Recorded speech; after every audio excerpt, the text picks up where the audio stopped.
Welcome, patrons, to this bonus content for episode 56 of Drunk Bible Study. Boy, was this one a doozy. We all immediately went to the Googles and tried to figure out exactly WTF was happening in this thing. Did you find exactly WTF was happening? I found a whole lot of nothing interesting, interesting, but not good. My overall takeaway from this is that like the writings about this are either just not, like, let's just ignore this and pretend it never happened. Let's just not talk about it. Yeah. Right. Which is like most of, like, I can't find very many resources, or it's this very surface level, like, yeah, well, this is how the ceremony worked. No commentary, no additional anything. Or it's something that's used by people trying to talk shit about the Bible or something like that to say, like, look, this is messed up. See. And then other people being like, no, it's not. And that's the end. Or people saying potentially this was about talking about the Bible, like inducing abortions, inducing miscarriages. I came across that as well. And other people being like, no, it's not. That's only one translation that sounds like that. No, the others don't. To be fair, I did think that about our translation. And Emily kind of did too, at least that it had to do with pregnancy. Yeah, well, there is that theory that the jealousy of the husband would be in suspecting that his wife was pregnant by another man. That's specifically the thing. And so then this idea being that if they gave her this abortifacient potion or whatever it was... you're giving me a strange look. I'm giving you a strange look. You're using words I don't know. Yeah, abortifacient is any kind of... I just kind of glossed over it because I figured that, like, this is a thing that Dedeker does all the time, so... What, we're used to it by words? Now. It's like, I just looked up an obscure word and I'm going to use it like it's nothing. No, she probably already knew it. She probably already knew that word. Of course she And if you're paying attention to the news, a lot of conservative senators are using it because they think that the morning after pill is an abortifacient, and it is not. I don't watch conservative news. I did not watch I'm like, okay, sorry. Let me bring it back. Sorry to our listeners. Just so you know, the word abortifacient refers to any kind of substance that causes a miscarriage or an abortion. Anyway, yes, there are these theories that, yes, the Sanhedrin or like the judges would give her this potion that in theory would cause her to miscarry were she carrying the child of someone who was not her husband. Mm-hmm. Still doesn't help if she's carrying the child of someone who is her husband. Well, one of the things that I looked up did kind of, in trying to make this argument about like, no, it's not, stated that, But if she hadn't had an affair, then it would make her, healthy and, would have great fertility and stuff. And I was like, says the Bible where, dude? Uh-huh. Yeah, come on. Good try there. Sure. It's like, oh, yeah. You made that up. Exactly. I was like, bullshit. That was not anywhere even close to that chapter we just read. No, I saw some people saying that because it goes on to say that if she's innocent, then she will be like able to bear seed, that they interpret it. So she's not going to get messed up. It doesn't say she's going to be like great. Okay, no, but I healthy. heard some people, or I read some people interpreting that it means even if she was infertile before, this would make her fertile. Well, gosh, okay. It's a little interpretive. Okay, maybe that was just like this guy was shooting blanks. Okay, that's all that I'm saying. I feel like people are really like reaching and desperate to try to justify this if they talk about it at all. And like I was saying, it's pretty much only ever in response to someone else pointing out, hey, this is a messed up thing. Whereas like I could barely find any articles that were just about it itself without like not just as a response to someone saying, hey, this is messed up. You both, you and I, Jace, we both read this theologyforwomen.org long article on Numbers 5 and how, yes, there are problematic things regarding it and women and its treatment of women. But basically it's saying in this, like, consider the context. Remember that civilization isn't very civilized at this point in humanity. In context of the ancient world, including outside the bounds of Israel, a husband was understood to have full authority over his wife, and if accused of adultery, would have been well within his cultural rights to divorce her without cause, and in some cases cases, even put her to death. I'm like, what are those freaking cases? Yeah, no, and also, they're saying that like because a priest is called in to mediate, like it's all good.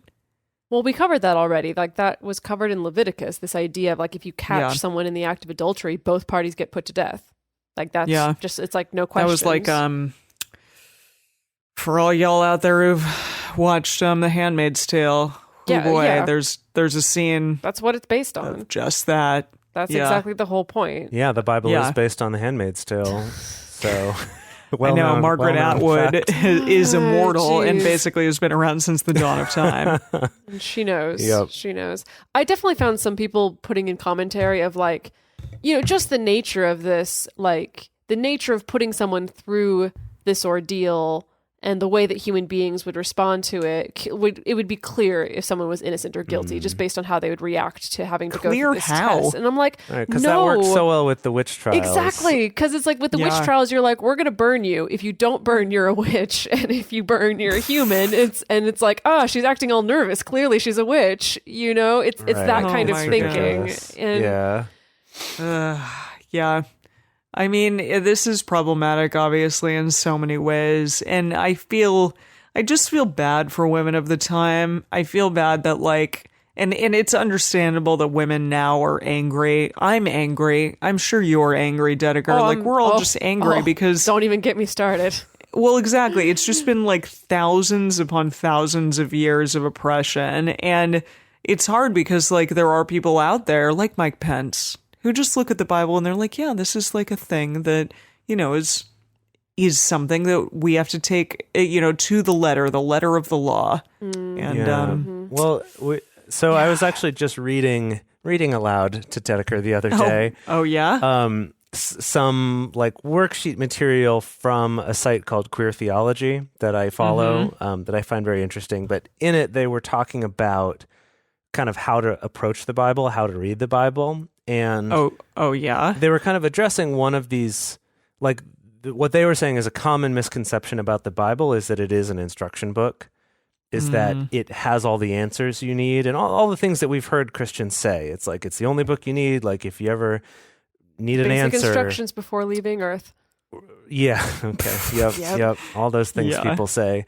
And basically this person being like, it's not though. Like, let's be real here. It's a combination of a bunch of different types of books, some which are a historical record of a people trying to figure out how to make their society work.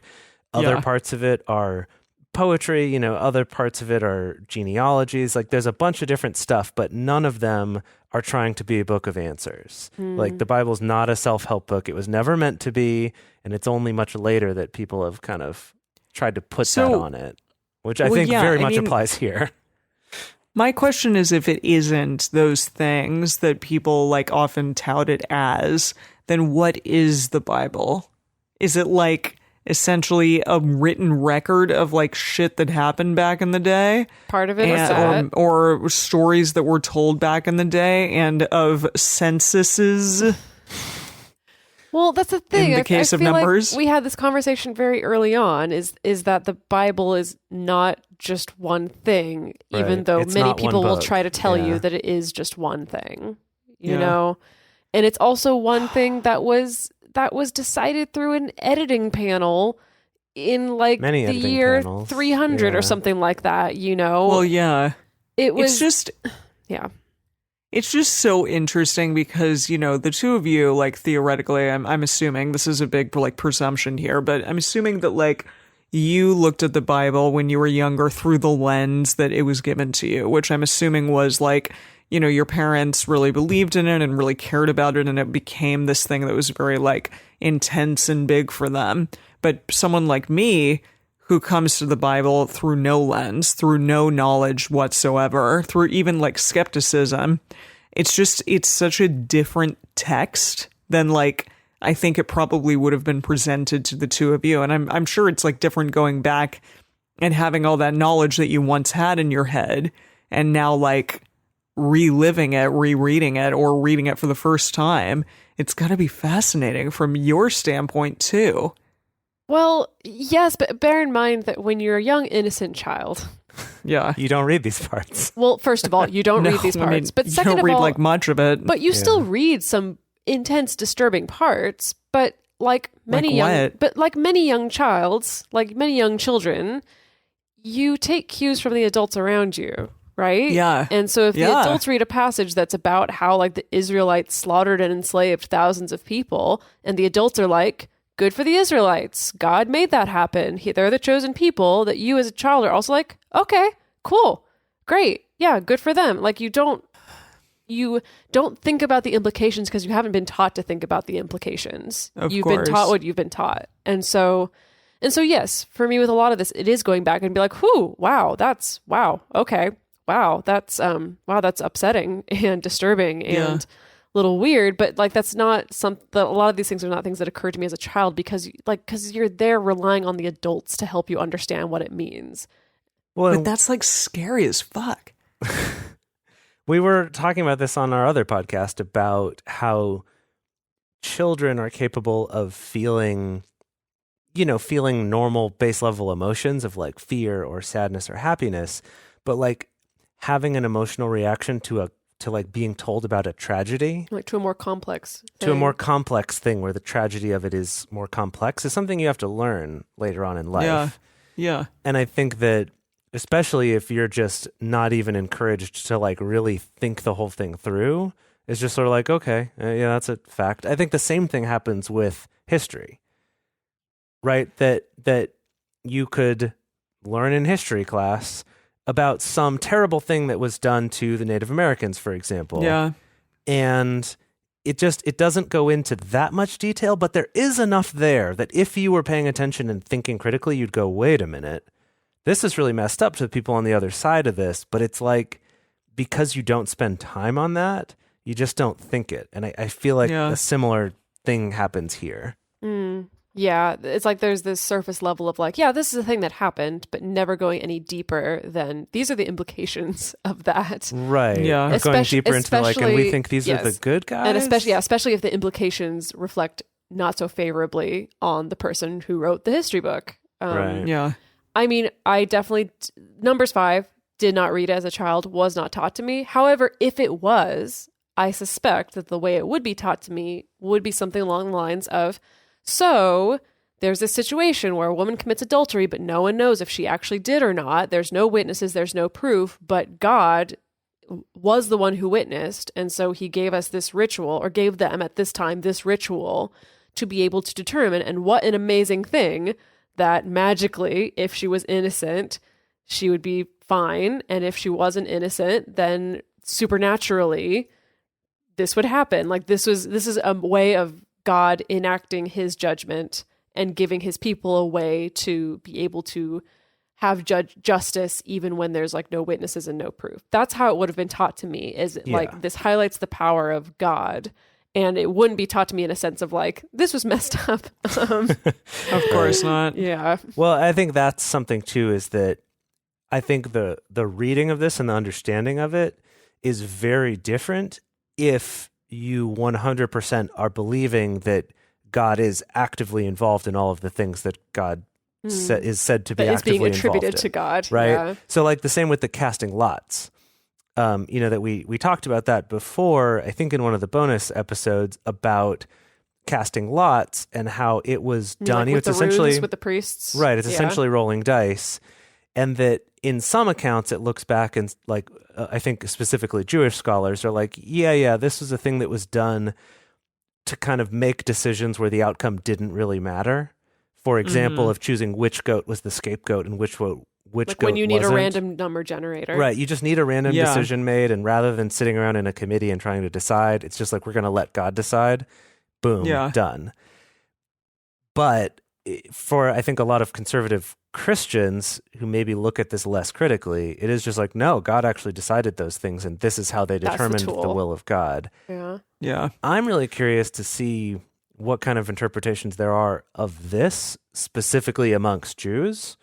Of like, what's this about? Like, what's going on here? Why do we not do this today? When did that change? I think that sort of history of how that law changed over time would be interesting to understand, because maybe it's that there were later writers who wrote other Jewish laws that overwrote that one or something. I just don't know. Well, if any of you know out there, we'd love to hear from it or hear about it for sure. Yeah. I did have one last thing on a lighter note, and that is about the Nazirite vow that we read about in number 6. Oh, yeah. Yeah. So basically, a Nazirite is, one who voluntarily takes a vow to work for the priesthood, right? And become devoted to Yahweh for a certain amount of time. And I was like, how long is this amount of time, though? And what I found out is that according to a lot of this comes from what's called the Mishneh Torah, which was a book written in like the 1100s that was kind of a collection put together of Jewish laws. It was basically meant to be like, if you read the Torah and then you read this, that's all you need. Like, you've got all the laws then and an understanding of all of them. And in that one, it clarifies, partly, I guess, based on stuff that's in the Torah and others on later interpretations or tradition, but that a person, when they decide to be a Nazirite, they just have to say it verbally. It can be in any language. I am a Nazirite. Yeah, you just did it. Oh, crap. Emily, you can't drink now for... No more drinks for you. So this declaration can be in any language, and it can even be as simple as a Nazirite passes by and you say, me too. That makes you a Nazirite now. You've taken that vow. So be careful. Wow. So really be careful what you say. Okay. But here's the interesting thing is that the duration is always 30 days or more. And so if you don't specify, like Emily just didn't, then it's 30 days. Or if you specify, I'm going to be a Nazirite for 2 hours, it's 30 days. You can't go less than 30 days of being a Nazirite. Jeez. However, someone can say, I'm a Nazirite forever or for all of my life, and then it is permanent. And you've now taken that vow and it's permanent. Wow. This one's interesting too, is that a father, but not a mother, can declare his son, but not his daughter, a Nazirite. So fathers can declare their sons a Nazirite, but not their daughters, and mothers can't do it to either child. However, that kid has the right to say, nope, I'm not going to do it. Wow. That's good. Yeah, so that was interesting. But yeah, this Mishneh Torah is actually really interesting because it's still taught today, actually. Some rabbis encourage the reading of this still as a way to better understand Jewish law and study and all that stuff. It's actually very interesting. And then the last thing is that in this article, it mentioned that the Rastafari religion incorporates aspects of this Nazirite vow into it in modern day as well. Oh, okay. Yeah, That's including things like not drinking alcohol and not cutting hair, which is why dreadlocks are associated with Rastafari, because you don't cut your hair. And they attribute it specifically to Samson, who we'll get to later, who some believe had dreadlocks. And so, I mean, I love that song by Regina Spektor. Yeah. So the only bit that I know of Samson and Delilah is of that song. Yeah. So in any case, Nazirite, you can be one if you want. All you gotta do is take the vow. Alrighty. 30 days or more. Great. Good to know. All right, patrons. Well, we'll see you next time. Thank you so much for joining us for this interesting discussion of Numbers 5 and 6. If you have anything out there, any more information on this, we'd really, really love to hear it. Any specific reasoning why this is included in the Bible, what it means for people today. We would love to hear from you. So let us know, and we'll see you next time.